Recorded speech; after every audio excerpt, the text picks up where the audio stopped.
आप सभी को जय हिंद, नमस्कार, राम राम। मेरा नाम है सौरभ सिंह चौहान और मैं अपने इस यूट्यूब चैनल एकेडमिक्स में आपका स्वागत करता हूं, जहां पर हम बात करते हैं क्लास 9 से लेकर 12 तक की मैथमेटिक्स की।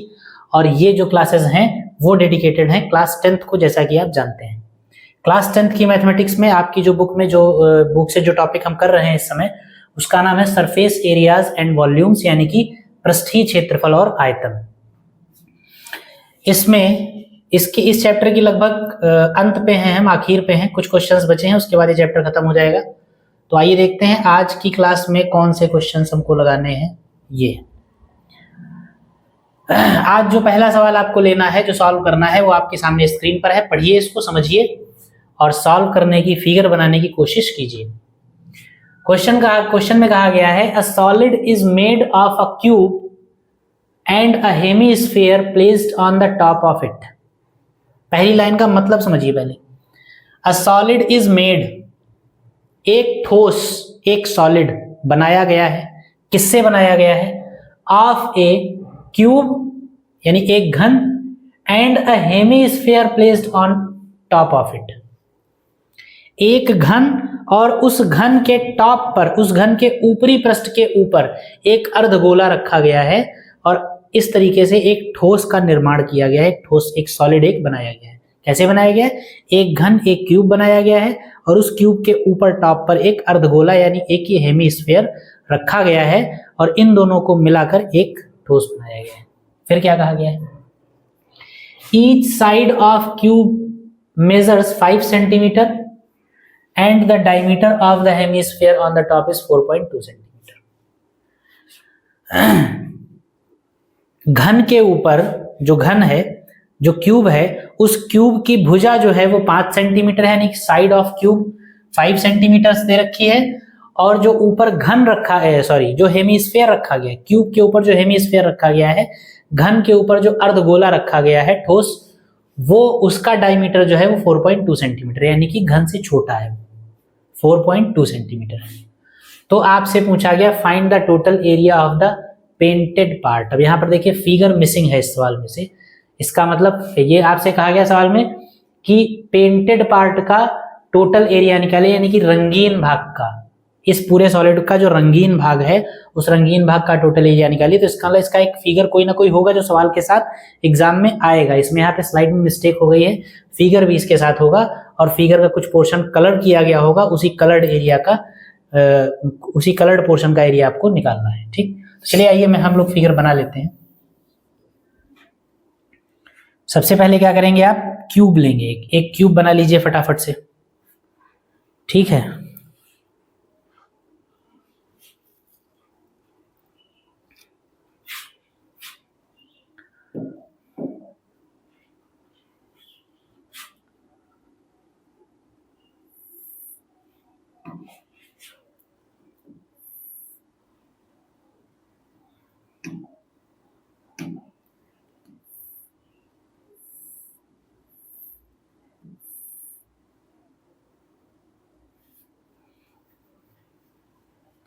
थोड़ा बड़ा बनाइए।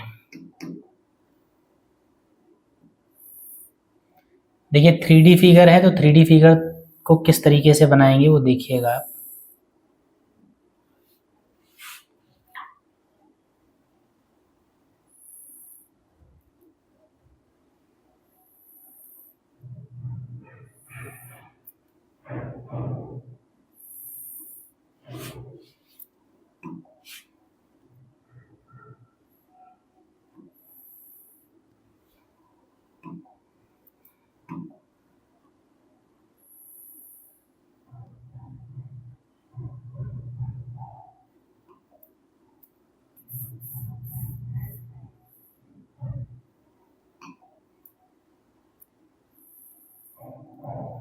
ये क्यूब बन गया आपका।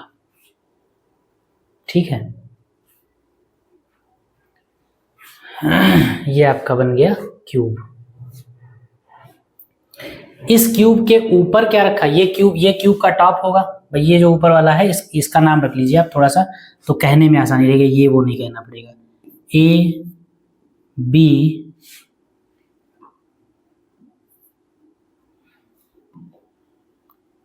सी D F G, D C F G, ये जो है डी सी एफ जी जो है ये क्यूब का टॉप है, घन का टॉप है। इसके ऊपर एक अर्धगोला रखा गया है और उस अर्धगोले का व्यास 4.2 सेंटीमीटर। देखिए सबसे पहले इसकी जो भुजा दे रखी है वो कितनी दे रखी है, इसकी जो साइड दे रखी है वो कितनी दे रखी है, इसकी साइड दे रखी है 5 सेंटीमीटर। 21 कहां से आ गया, ये आपको दे रखी है 5 सेंटीमीटर, दिख रहा है साफ, ठीक है। ये आपको 5 सेंटीमीटर दे रखी है और इसके टॉप पर यहां पर एक अर्धगोला रखा गया है, उस अर्धगोले का व्यास 4.2 सेंटीमीटर, यानी कि अर्धगोला इस पूरे टॉप के अंदर रहेगा, ना तो बराबर रहेगा ना बाहर जाएगा, क्योंकि इसका अर्धगोले का व्यास घन की भुजा से छोटा है।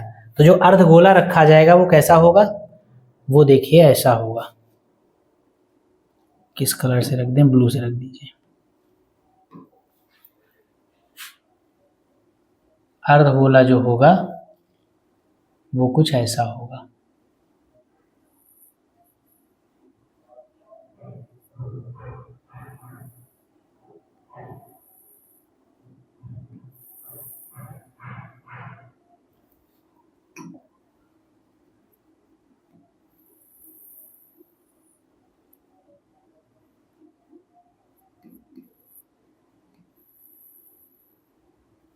ये कुछ ऐसा होगा।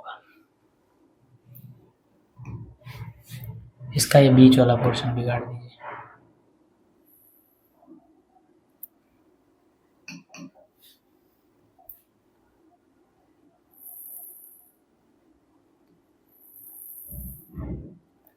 ठीक, ये इस क्यूब के ऊपर एक अर्धगोला रख दिया गया। अब आपसे कहा गया है, और अर्धगोले का डायमीटर आपको दे रखा है, आपसे कहा गया है कलर्ड पोर्शन जो है उसका एरिया निकालिए। तो कलर्ड पोर्शन इसमें दिया नहीं, मैं बनाए दे रहा हूं। कलर्ड पोर्शन क्या है, कलर्ड पोर्शन जो है वो ये है, मतलब ये है क्या, ऐसा समझिए ये एक आकृति, एक सॉलिड बनाया गया, ये क्यूब है, क्यूब के ऊपर एक गोला रख दिया गया, उसके बाद इसको पेंट कर दिया गया चारों तरफ से। तो आपको बताना है कि जो टोटल एरिया पेंट किया गया है उसका एरिया क्या होगा। तो आप दिमाग लगाइएगा, सोचिएगा कि पेंटेड एरिया जो है वो क्या होगा।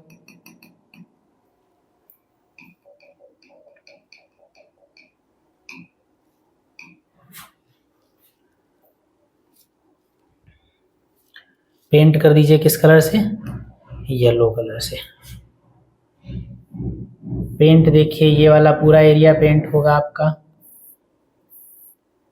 ये आप इमेजिन कर लीजिए, एक वस्तु आपने ऐसी बनाई कि आपने एक क्यूब लिया, क्यूब के ऊपर एक अर्धगोला, एक हेमिस्फेयर रखा, और रखने के मतलब हेमिस्फेयर इस पे एक चिपका दिया, और जब चिपकाने के बाद जो नई आकृति बनी उसको आपने पेंट किया। तो आपने टोटल कितना एरिया पेंट किया ये आप इमेजिन करिए, अभी मैं आपको बताता हूं। ये पेंट हो जाएगा सरफेस पूरा, ठीक है, फिर ये भी पेंट हो जाएगा, ये भी पेंट आपका हो जाएगा पूरा, इसमें भी कोई दिक्कत नहीं आएगी पेंट होने में, ठीक।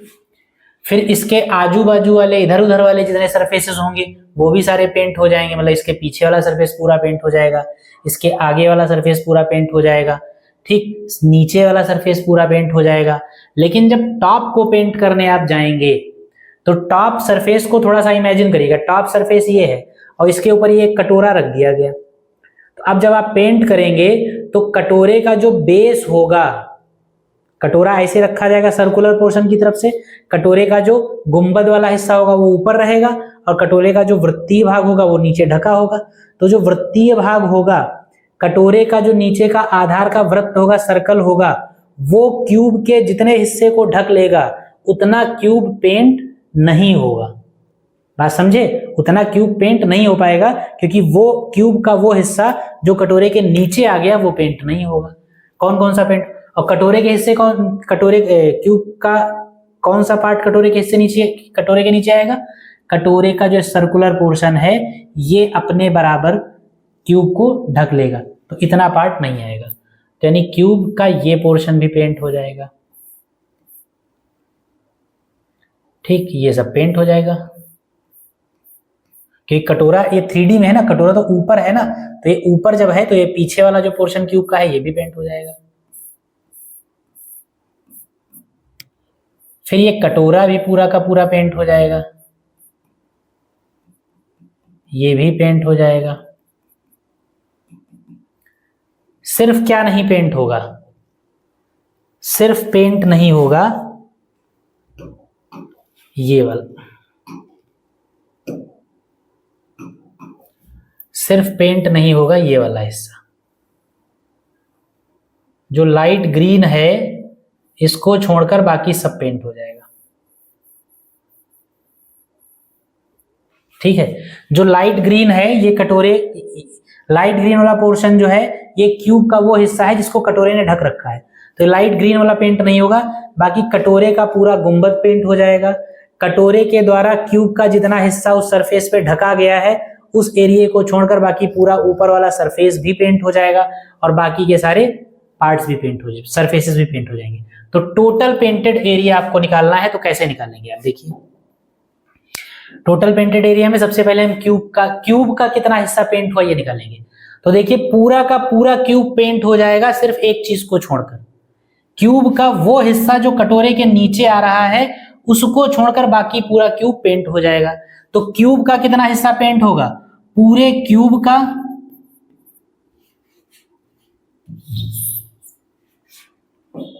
आइए पहले लिख लेते हैं, यहाँ पे जो चीजें दे रखी हैं उनको लिखते हैं और फिर बात करते हैं कि कैसे लगाया जाए।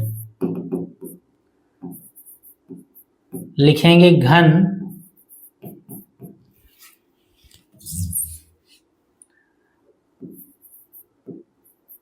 घन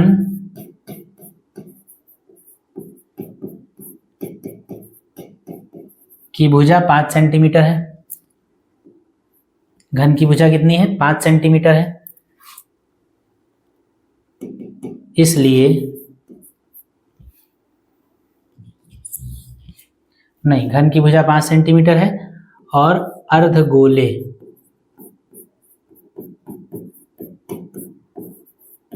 का व्यास 4.2 सेंटीमीटर, इसलिए अर्धगोले की त्रिज्या r बराबर 4.2/2 बराबर 2.1 सेंटीमीटर। ठीक है, अब लिखेंगे रंगीन भाग का कुल क्षेत्रफल।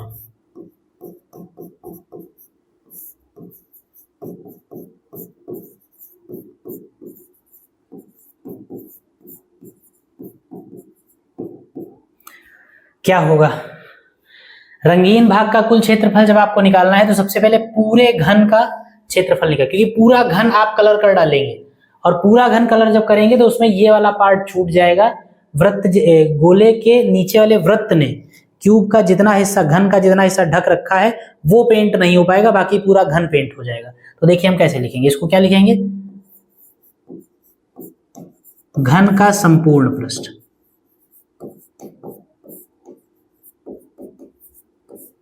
घन का कितना हिस्सा पेंट होगा सबसे पहले आप ये निकालेंगे, तो घन का संपूर्ण पृष्ठ जो है, पूरा पृष्ठ जो है वो पूरा पेंट हो जाएगा, लेकिन सिवाय इस वाले वृत्त के क्षेत्रफल के बराबर आप पेंट नहीं कर पाएंगे, क्योंकि गोले ने जब घन के ऊपर गोले को घन के ऊपर रखा गया है तो गोले का जो नीचे वाला वृत्तीय सिरा है उस वृत्तीय सिरे के बराबर हिस्सा घन का ढका हुआ है, तो यानी उस वृत्त के क्षेत्रफल के बराबर घन का हिस्सा पेंट नहीं हो पाएगा। घन का वो हिस्सा जो उस वृत्त के नीचे दबा हुआ है वो पेंट नहीं हो पाएगा, तो यानी कि इस वृत्त का क्षेत्रफल जो है इतना, इस क्षेत्रफल के बराबर घन का हिस्सा पेंट नहीं हो पाएगा।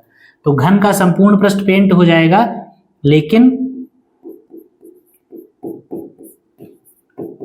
गोले के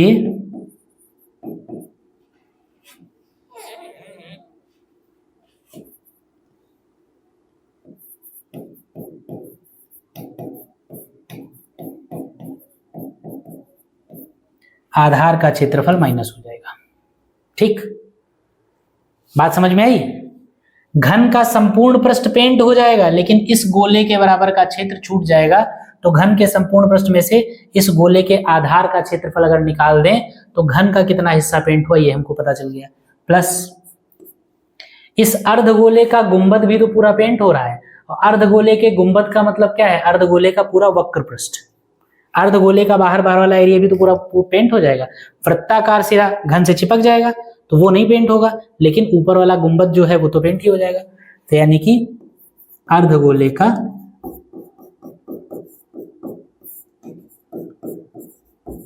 वक्र पृष्ठ, ये लाइन सबसे इंपॉर्टेंट है। ये लाइन जो है ये सबसे इंपॉर्टेंट है, ये समझनी जरूरी है आपके लिए। ये समझ में आ गई तो बस बाकी कुछ नहीं सवाल में कि रंगीन कौन सा रंगीन पार्ट है। पूरा घन आप पेंट कर ले जाएंगे, अर्धगोले का ऊपर वाला गुंबद भी पेंट कर ले जाएंगे यानी वक्र पृष्ठ, लेकिन गोले का आधार जो कि घन से चिपक चुका है वो घन में से उतने हिस्से को पेंट होने से रोक देगा। तो यानी घन के संपूर्ण पृष्ठ में से गोले के आधार का क्षेत्रफल माइनस कर दीजिए, उसके बाद घन में जितना बचेगा वो पेंट हो जाएगा। तो वही है, वैल्यूज रख दीजिए। घन का संपूर्ण पृष्ठ क्या होता है, 6 इंटू ए स्क्वायर, ऐसे लिख लीजिए 6 इंटू ए स्क्वायर।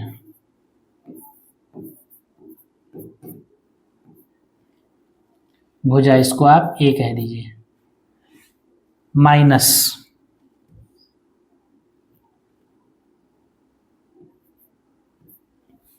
गोले के आधार का क्षेत्रफल यानी कि पाई आर स्क्वायर, प्लस अर्धगोले का वक्र पृष्ठ यानी कि 2 पाई आर स्क्वायर। अर्धगोले का वक्र पृष्ठ कितना, 2 पाई आर स्क्वायर। 6 इंटू भुजा का स्क्वायर मतलब 5 का स्क्वायर, ये 2 पाई आर स्क्वायर और पाई आर स्क्वायर, तो प्लस का पाई आर स्क्वायर बचेगा। 5 पचे 25, छक्का 150, प्लस पाई बना रहा आर स्क्वायर का मतलब 2.1 का स्क्वायर, तो पाई की वैल्यू रख दीजिए आप, पाई की जगह 22/7। आर स्क्वायर का मतलब 2.1 इंटू 2.1। एरिया निकल चल रहा है तो सेंटीमीटर स्क्वायर चलेगा। 150 प्लस 7 से कट जाएगा 1 बार, और ये 0.3।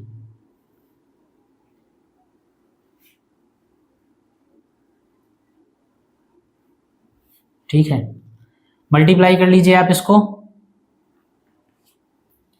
22×3 66 हो जाएगा। 22×3 66 का मतलब कितना है, या इसको इससे मल्टीप्लाई कर दीजिए, 22 ऐसे ही रहने दीजिए, इंटू ये कितना हो जाएगा, 3 एकम 3 और 3 दूनी 6 और 0.0।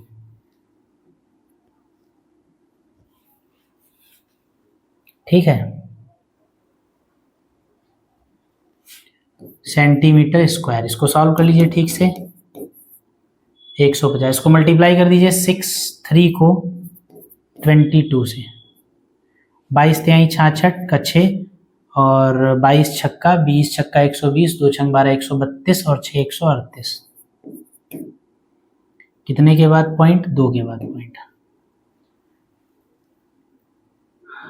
तो ये कितना हो जाएगा 13.86 सेंटीमीटर स्क्वायर। इसको फिर से मल्टीप्लाई कर दीजिए, एक 0 लगा लीजिए और 15 से मल्टीप्लाई करेंगे तो 15 छक्का 90, 9 बचा, 15 8 120, 120 9 129 का 9 बचा,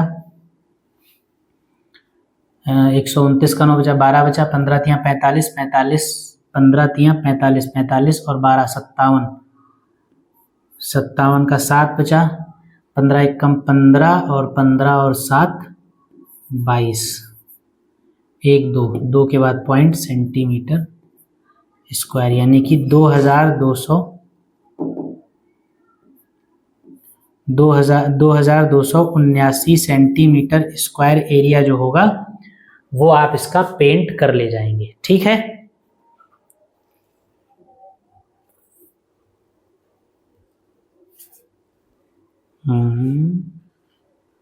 कुछ गलत हुआ है, कैलकुलेशन मिस्टेक हुई है कुछ। 150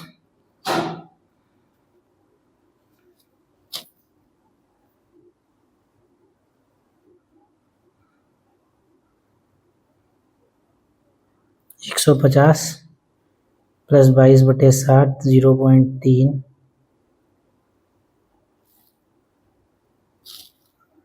693/50 कैसे आ जाएगा?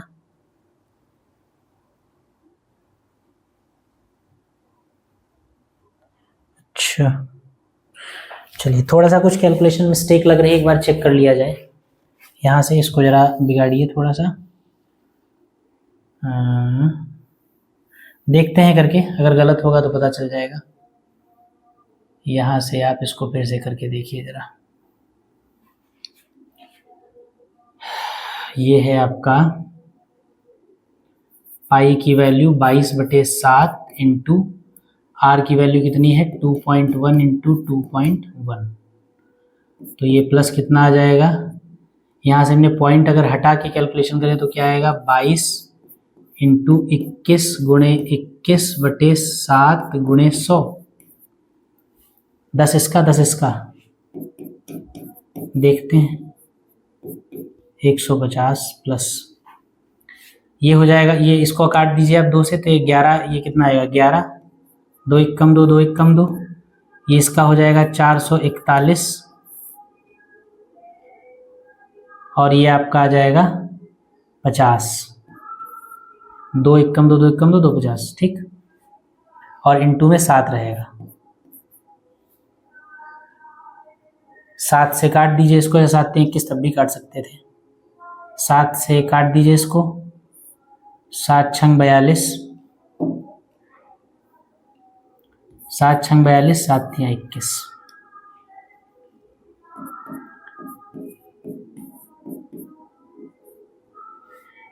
ग्यारह तियां 33 और 11 छंग 66 और 3 69, 693/50। वो उसमें कुछ मतलब पैटर्न का कोई मतलब नहीं, जिस पैटर्न से पहले किया था वो भी सही था, लेकिन उसमें कहीं ना कहीं पे कुछ मिस हो गया था, कैलकुलेशन मिस्टेक हो गई थी। बाकी उस तरीके से भी करेंगे तो आएगा। इसमें आप क्या कर दीजिए 150, 5 से इसको काट दीजिए, कितना आएगा?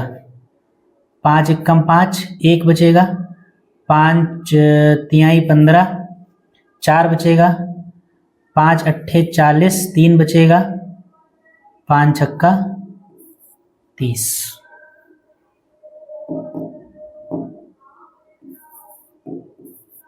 5 छक्का 30, और बटे में क्या रहेगा 10, क्योंकि आपने 5 से काटा है। क्या लिखेंगे 150 प्लस 13.86 सेंटीमीटर स्क्वायर, यानी क्या आ जाएगा 150 में जुड़ेगा तो 163.86 सेंटीमीटर स्क्वायर। इतना एरिया आप पेंट कर सकते हैं, ठीक है, इतना एरिया आप इसका पेंट कर सकते हैं, ये आएगा आंसर। लिख लीजिए इसको फटाक से, ठीक है, इसको लिखिए, फिर हम अगले सवाल पे चलते हैं अपने, फटाफट लिखिए।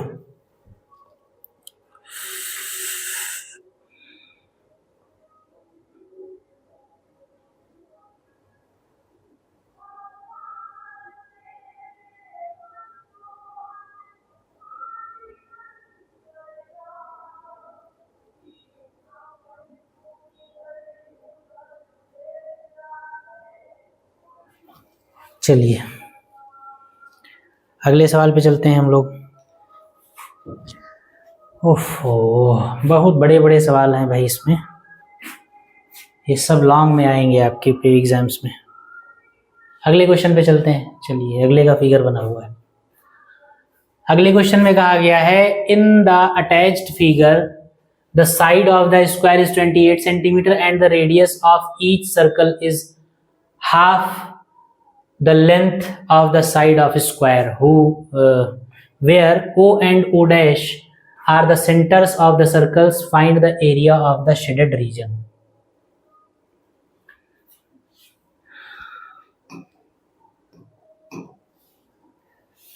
एक स्क्वायर दे रखा है आपको, और इस स्क्वायर का जो साइड है वो 28 सेंटीमीटर दे रखा है।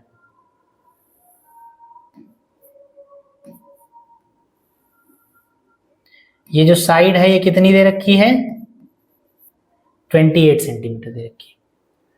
उसके बाद कहा गया है कि इस पर जो सर्कल्स बने हैं इसके कोनों पर, उन सर्कल्स की जो रेडियस है, रेडियस की जो लेंथ है, रेडियस जो है वो स्क्वायर की साइड की हाफ है। स्क्वायर की साइड है 28, तो इन वृत्तों की जो त्रिज्याएं हैं वो कितनी है, इसकी आधी यानी कि 14 यानी वृत्तों की जो त्रिज्याएं हैं वो कितनी है, वो है 14 सेंटीमीटर। बात क्लियर। तो आपको इसमें भी शेडेड पोर्शन जो है उसका एरिया आपको निकालना है। तो शेडेड पोर्शन देखिए कैसे निकालेंगे। आइए शुरू करते हैं सवाल को।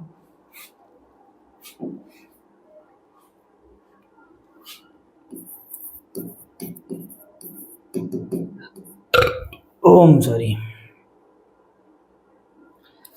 वर्ग की भुजा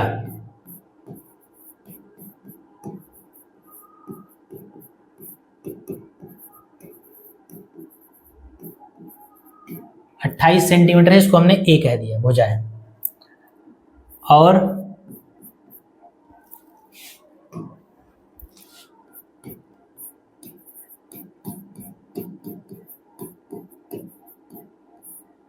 वृत्त की त्रिज्या r बराबर कितना है, 28/2।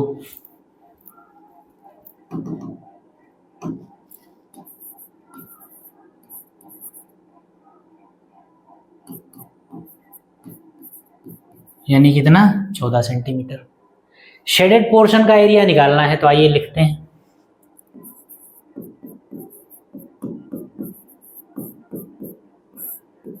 छायांकित भाग का क्षेत्रफल बराबर क्या होगा। छायांकित भाग का क्षेत्रफल में क्या होगा, देखिए छायांकित भाग के क्षेत्रफल का मतलब है पूरा एरिया हो जाए, कोई रिपीट ना होने पाए, ऐसा ना हो कि किसी पोर्शन का 2 बार एरिया आप निकाल लें। तो छायांकित भाग का क्षेत्रफल अगर आपको निकालना है तो आप सबसे पहले स्क्वायर का एरिया निकाल लीजिए। स्क्वायर का एरिया निकालने के बाद जो बचेगा उसका एरिया निकाल लेंगे। तो स्क्वायर का एरिया निकालेंगे तो यानी कि हम ये निकाल लेंगे।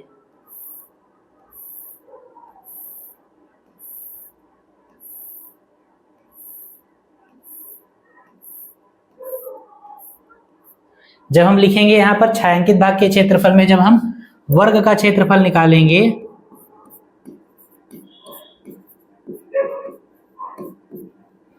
वर्ग के क्षेत्रफल में रेड वाला पूरा एरिया मिल गया। अब रेड वाला एरिया पूरा मिलने के बाद अब जो बचा उसका एरिया हमको निकालना है। तो क्या बचा, 2 सर्कल्स हैं और दोनों के कुछ कुछ पार्ट बचे हैं, कुछ कुछ सर्कल में शामिल, उसमें स्क्वायर में शामिल हो चुके हैं। मतलब वृत्तों के कुछ हिस्से वर्ग में जा चुके हैं जिनका क्षेत्रफल निकल चुका है, उनका दोबारा नहीं निकालना है। वृत्तों के सिर्फ उन क्षेत्रों का क्षेत्रफल निकालना है जो अब रह गए हैं। तो जो रेड कलर के अलावा वृत्त बचे हैं उनका एरिया आपको निकालना है। तो रेड कलर के अलावा जितना वृत्त बचा है वो वृत्त आप दिमाग लगाइए कि वो वृत्त कितना बचा है। ठीक है, ये आप देखेंगे कितना सर्कल बचा है, ये बचा है आपका, ठीक है, और इधर भी यही बचा है। तो इसका एरिया निकालना है और इसका एरिया निकालना है। ये क्या है, देखिए पूरे सर्कल को अगर आप देखिए तो पूरे सर्कल का ये कौन सा पार्ट है, ध्यान से देखिएगा, क्योंकि ये स्क्वायर है। अगर ये स्क्वायर है तो ये एंगल 90 डिग्री होगा। बात क्लियर। अगर ये वर्ग है तो वर्ग का मतलब है ये कोण आपका 90 डिग्री का होगा, और अगर ये 90 डिग्री का होगा तो ये जो इतना सर्कल आ रहा है इसमें, ये जो इतना सर्कल आ रहा है इसमें, ये वाला, ये सर्कल का 90 डिग्री, मतलब 90 डिग्री एंगल सर्कल का वो पार्ट जो 90 डिग्री का कोण बना रहा है वो वर्ग में चला गया। तो 90 अगर बना, सर्कल में कौन सा हिस्सा 90 बनाता है, 1/4, क्योंकि पूरे वृत्त का कोण कितना होता है, 360। तो 360 का मतलब है 90 के 4 भाग। तो 90, ये 90 अगर इसमें चला गया, वर्ग में चला गया, तो यानी 1/4 भाग वृत्त का इसमें चला गया, 1/4 इसमें चला गया।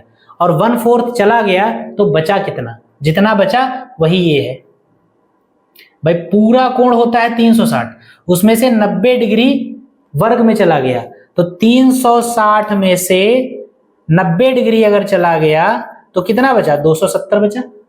270 का मतलब 3 टुकड़े बचे, 1 टुकड़ा चला गया, और 3 टुकड़े चले बचे, 1 टुकड़ा चला गया, 3 बचे, 1 चला गया, टोटल कितने थे? 4। 4 थे, उसमें से कितने बचे? 3। 4 थे, उसमें से कितने बचे? 3।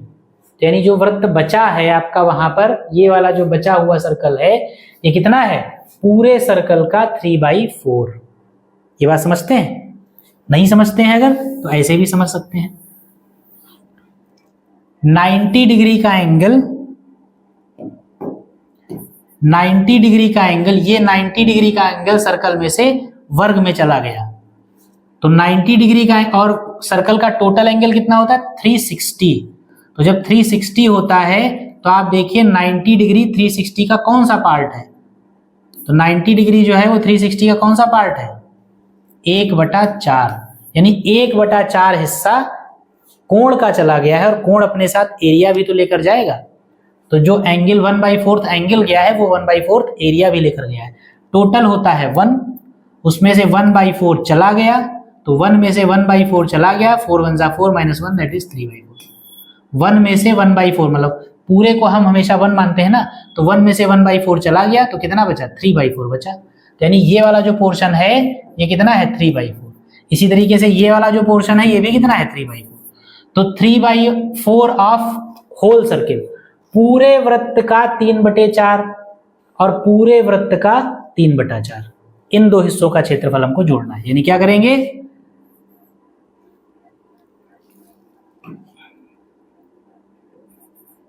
3/4 इंटू पूरे वृत्त का क्षेत्रफल। भाई पूरे वृत्त का क्षेत्रफल आप निकालेंगे और उसमें से 1/4 जा चुका है, तो उसमें से बचा कितना है? 3/4 बचा है। तो पूरे वृत्त का क्षेत्रफल निकालेंगे, उसका 3/4 कर लेंगे। 3/4 जब कर लेंगे तो आपको इतने का एरिया मिल जाएगा। और ऐसे ऐसे दो पोर्शन है, एक उधर है एक नीचे है, तो ऐसे ऐसे दो पोर्शन है, तो इसको हम 2 से मल्टीप्लाई कर देंगे। बात समझे? तो ये आपका शेडेड एरिया, जो शेडेड पोर्शन जो है उसका एरिया आ गया। वर्ग का क्षेत्रफल पूरा निकाल लेंगे और फिर बचे हुए वृत्तखंडों का क्षेत्रफल। बचे हुए वृत्तखंड कितना है? 3/4 इधर बचता है, 3/4 इधर बचता है, तो 3 वृत्त के क्षेत्रफल का 3/4 करके उसका 2 गुना कर देंगे। ये आपके छायांकित भाग का क्षेत्रफल होगा। इसमें आप वैल्यूज रख दीजिए और बस आंसर निकाल लीजिए। वर्ग का क्षेत्रफल क्या होता है? भुजा स्क्वायर इंटू 2 इंटू क्या? 2 से 4 कट जाएगा, ये हो जाएगा 3/2 इंटू वृत्त का क्षेत्रफल πr²। भुजा स्क्वायर का मतलब 28 का स्क्वायर।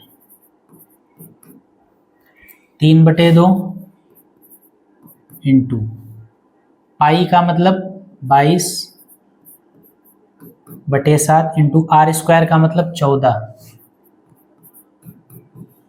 14 इंटू 14, यानी ये कितना हो जाएगा? 28 का स्क्वायर आप करेंगे, 8 28 64, 8 28 64 का 4, 6 8 दूनी 16, 16 6 22, 2 8 16 और 2 दूनी 4 और 1 5, 4 6 2 8 और 5 2 7, 784।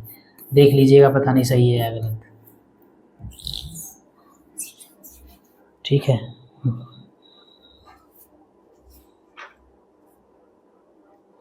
ठीक है। ये 7 दूनी 14 कट गया, ये हो गया 14 दूनी 28, ये 3 गुणे 14 दूनी 28 और 14 दूनी 28 और 2 30,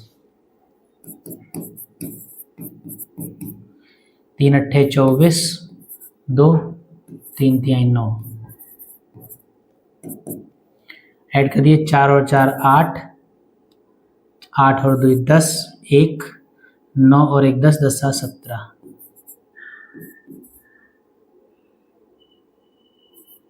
ठीक, 1708 सेंटीमीटर स्क्वायर शेडेड पोर्शन का एरिया आ जाएगा। ठीक है, इसको लिखिए फटाफट, इसको लिखिए फटाफट, फिर एक सवाल और लगाया जाए और क्लास को खत्म किया जाए। चलिए अगला सवाल लेते हैं हम लोग। अगले क्वेश्चन पे चलेंगे और देखेंगे क्या कह रहा है सवाल अगला। अगला सवाल कहता है एक कलमदान घनाभ के आकार की लकड़ी से बना हुआ है जिसमें कलम रखने के लिए 4 शंक्वाकार गड्ढे बनाए गए हैं। घनाभ की विमाएं 15 सेंटीमीटर, 10 सेंटीमीटर और 3.5 सेंटीमीटर हैं। प्रत्येक गड्ढे का व्यास 1 सेंटीमीटर और गहराई 1.4 सेंटीमीटर है। पूरे कलमदान में लकड़ी का आयतन ज्ञात कीजिए। चलिए ठीक, बहुत कोई कठिन क्वेश्चन नहीं है, सोचना है थोड़ा सा बस। A pen box is made of cuboid shaped wood in which 4 conical pits have been made to keep pens. ठीक, एक पेन बॉक्स बनाया गया है, कलमदान बनाया गया है जो घनाभ की आकार की लकड़ी, मतलब कलमदान आप वो वाला सोचिए जो ऑफिसेज में मेज में टेबल्स पे रखा रहता है, मेज पे रखा रहता है, ऐसा नहीं रखा रहता है इस तरीके से, और इसमें ऐसे ऐसे ऐसे करके छेद होते हैं और इनमें ऐसे ऐसे करके पेन लगे होते हैं, इसमें से उठा उठा के पेन हम लिख सकते हैं, वापस में लगा सकते हैं। तो ऐसा एक कलमदान बनाया गया है। कलमदान बनाने के लिए जिस लकड़ी में ये छेद है वो लकड़ी का टुकड़ा घनाभ यानी क्यूबॉइड के शेप का है। क्यूबॉइड की सारी डायमेंशंस आपको दे रखी हैं, लंबाई, चौड़ाई और ऊंचाई। ठीक है, उसके बाद इस लकड़ी के टुकड़े में पेन को रखने के लिए जो छेद बनाया गया है वो शंक्वाकार होता है, आप जानते हैं, क्योंकि पेन की निप उसी में जाएगी, शंक्वाकार होता है।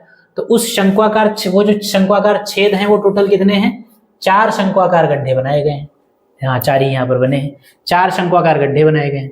और ये जो शंक्वाकार, ये अंदर की ओर जो है, अंदर की ओर कैसा शंकु जैसा होता है, तो उस शंकु की डायमेंशन विमा भी दे रखी है। 1 सेंटीमीटर इनका व्यास है, यानी गोलाई जो है, गोलाई की चौड़ाई 1 सेंटीमीटर है, और गहराई यानी कि ऊंचाई जिसको आप कहेंगे h, वो 1.4 सेंटीमीटर है। तो आपको बताना है कि इस पेनदान को बनाने में टोटल जो लकड़ी लगी उसका आयतन कितना है, टोटल लकड़ी का आयतन आपको बताना है। तो कैसे बनाया गया होगा? एक घनाभ के आकार की लकड़ी ली गई होगी और उस लकड़ी में से ये 4 छेद जब किए गए होंगे, तो छेद में जब छेद किए गए होंगे तो छेद के अंदर वाली लकड़ी निकल कर बाहर आ गई होगी। ठीक, और बस कलमदान बनके तैयार हो गया। तो कलमदान में टोटल लकड़ी कितनी लगी? लकड़ी का जो पूरा घनाभ के आकार का टुकड़ा था उसका पूरे घनाभ का आयतन निकाल लीजिए, और उसमें से इन 4 छेदों का जितना आयतन है, हर छेद में से जो लकड़ी निकलेगी वो उस छेद के आयतन के बराबर ही तो निकलेगी। छेद जितना बड़ा है उतनी लकड़ी उसमें से निकल के बाहर जा चुकी है, वो अब कलमदान में शामिल नहीं है। तो एक छेद का आयतन निकाल लीजिए आप, उसको 4 से मल्टीप्लाई कर दीजिए। 4 छेदों का जो आयतन होगा वो उन 4 छेदों को बनाने में उस लकड़ी के टुकड़े से निकाली गई लकड़ी का आयतन होगा। तो हम क्या करेंगे? पूरे घनाभ के आयतन में से इन 4 छेदों के आयतन को माइनस कर देंगे। घनाभ उस पूरे लकड़ी के टुकड़े में से इन छेदों के बनने के कारण जो लकड़ी बाहर चली गई है वो माइनस हो जाएगी, जब क्योंकि वो 4 छेदों के कारण जो लकड़ी बाहर गई है वो क्या है? इन 4 छेदों का आयतन। और 4 छेद कैसे हैं? शंख। तो 4 शंक्वाकार छेदों का आयतन जो होगा वो पूरे घनाभ में से आप माइनस कर देंगे, पूरी लकड़ी के टुकड़े में से माइनस कर देंगे, तो जो कलमदान है उसमें लकड़ी जितनी लगी उसका आयतन आपको मिल जाएगा। ठीक, तो आसान क्वेश्चन है, इसमें कुछ है नहीं ऐसा विशेष। बनाने के लिए आप बना सकते हैं, ऐसे ही सिंपल ही मैं बनाऊंगा।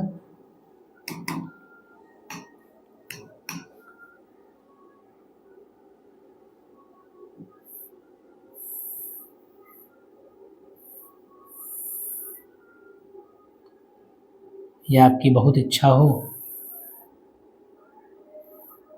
तो बना लीजिए ऐसे लकड़ी का टुकड़ा।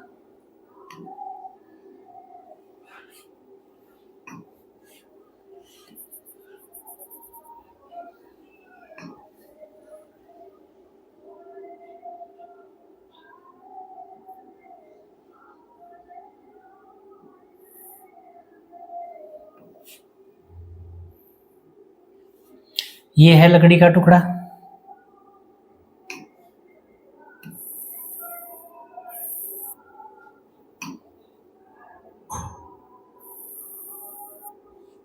ये लकड़ी का टुकड़ा है और इसमें 4 शंक्वाकार छेद बनाए गए हैं।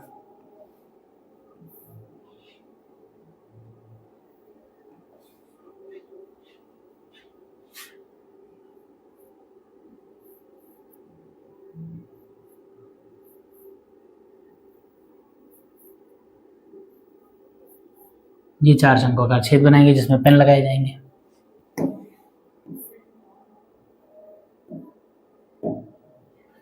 ठीक है, तो आपको शेष लकड़ी का आयतन बताना है, मतलब शेष लकड़ी का मतलब कलमदान में लगी हुई लकड़ी का आयतन बताना है। तो कलमदान में कितनी लकड़ी लगेगी? कलमदान में पूरा का पूरा लकड़ी का टुकड़ा ही लगा हुआ है, सिर्फ इन 4 छेदों के आयतन के बराबर लकड़ी बाहर निकाल दी जाएगी ताकि छेद बन जाए। बस वही लकड़ी आपको माइनस कर देनी है पूरे में से, बाकी पूरी की पूरी लकड़ी लगी है। तो घनाभ का आयतन यानी लकड़ी के टुकड़े का आयतन माइनस 4 छेदों का आयतन, यही कुल लकड़ी का आयतन हो जाएगा। तो आइए चलते हैं, क्या दिया गया है।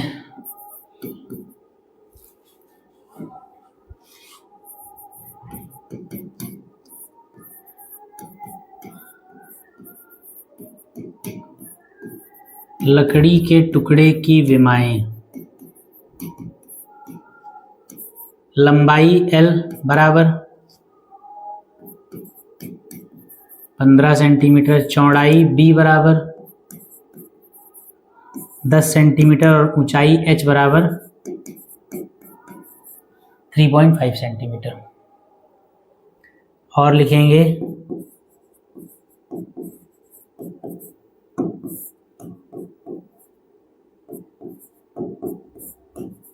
शंक्वाकार गड्ढे का आयतन की विमाएं,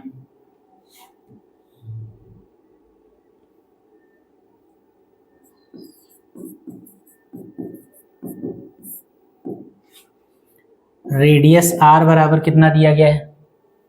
व्यास दिया है,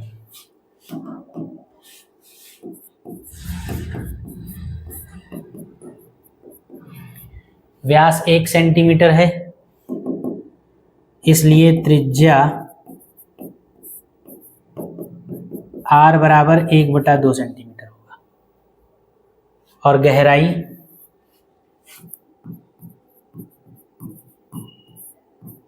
जिसको आप कहेंगे ऊंचाई, H बराबर 1.4 सेंटीमीटर।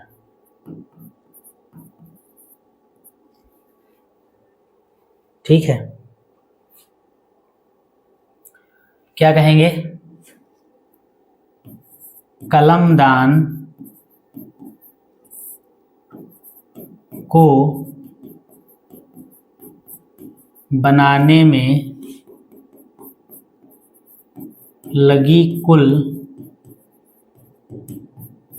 लकड़ी का आयतन V बराबर, क्या कहेंगे?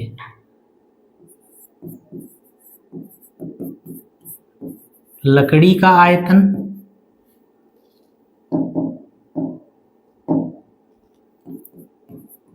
लकड़ी के टुकड़े का आयतन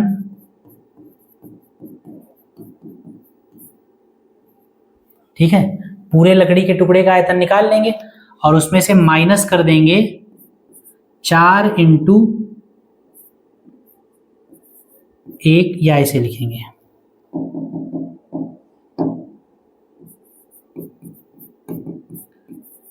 चारों शंक्वाकार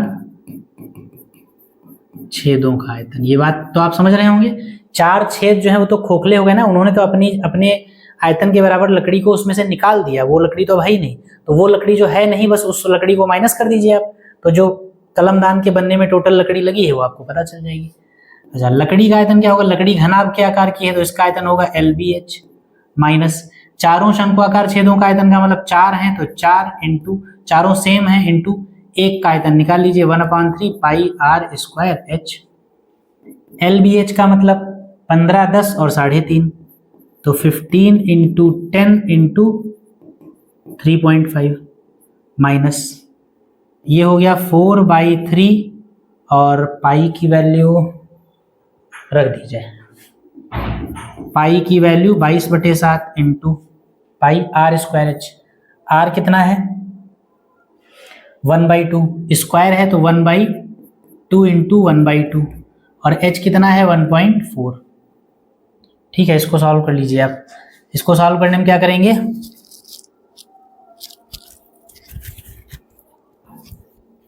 इसका पॉइंट आप हटाइए और यहाँ लगाइए 0, काट पीट कर दीजिए, 7 दूनी 14, ठीक है। 2 से ये कट जाएगा 11 बार, ठीक है। और कुछ काटा जाए,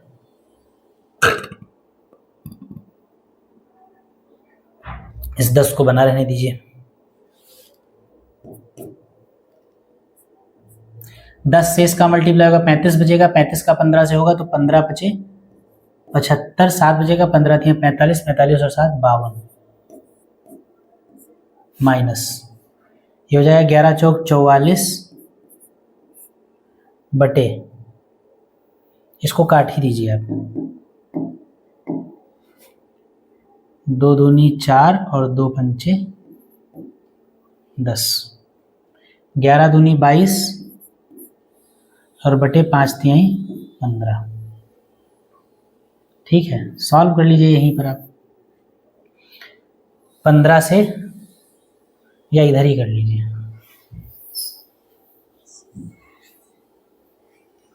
कितना आ जाएगा आयतन V बराबर 15 बचे 75 का 5 हासिल 7, 15 दूनी 30, 7 37, 37 का 7 3, 15 बचे 75 और 3 78, माइनस 22 बटे 15, कितना हो गया, 5 में से 2 गया 3, 7 में से 2 गया 5 और ये 8 7/15,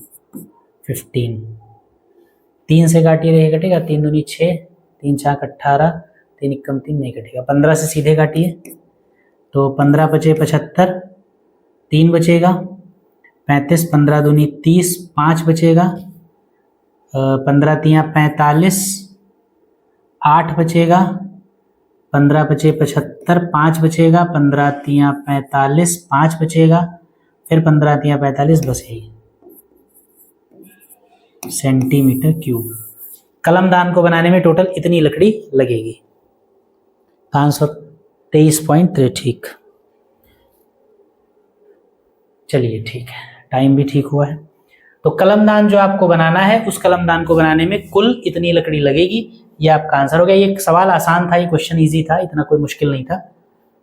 तो और छोटा भी था। अभी तक जितने सवाल आपने आज लगाए हैं पिछली 1-2 क्लासेस में, वो सारे बहुत बड़े बड़े सवाल थे, उनके कंपैरेटिवली ये सवाल आसान इजी था, ठीक।